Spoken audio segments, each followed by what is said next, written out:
Next வந்து சைக்கிளிங்க்கு அப்புறம் வந்து ஸ்விம்மிங் வந்து ஒரு நல்ல ஒரு எக்ஸசைஸா சொல்றாங்க. கை கால்கள்லாம் நல்ல ஒரு எக்ஸசைஸ் கிடைக்குது, ஒரு எக்ஸலண்ட் எக்ஸசைஸ் கூட சொல்லலாம். இதுல வந்து பார்த்தோம்னா முழங்காலுக்கு வந்து லோடே போகாது.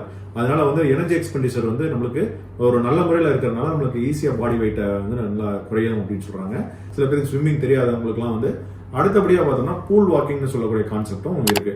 ஸோ அதாவது பூல் வாக்கிங் என்னன்னு பார்த்தோம்னா, நம்ம ஸ்விம்மிங் பூல்ல வந்து இடுப்பளவுக்கு தண்ணி இருக்கிற மாதிரி ஸ்விம்மிங் பூல்ல வந்து நம்ம வந்து நடக்கிறப்ப வந்து பயான்சி அப்படின்ற கான்செப்ட்ல வந்து நம்மளோட பாடி வெயிட் பார்த்தோம்னா 50% குறைஞ்சது அப்படின்னு சொல்றாங்க. ஸோ அந்த 50% குறைஞ்சிச்சுனாலே நம்மளுக்கு முழங்காலுக்கு வந்து லோடு வந்து ஆட்டோமேட்டிக்காக குறைஞ்சிரும்.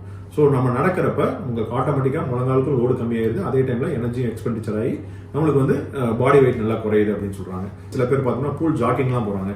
ஸோ இந்த மாதிரி நம்மளுக்கு பூல் ஃபெசிலிட்டிஸ் அவைலபிளா இருந்துச்சு, பூல் அக்சசிபிள் இருந்துச்சு அப்படின்றப்ப நம்ம டெஃபினட்டா வந்து ஸ்விம்மிங் தெரியல அப்படின்றப்ப ஸ்விம்மிங்க்கு ஒரு ஆல்டர்னேட்டிவா இந்த பூல் வாக்கிங்கை நம்ம ட்ரை பண்ணி பார்க்கலாம்.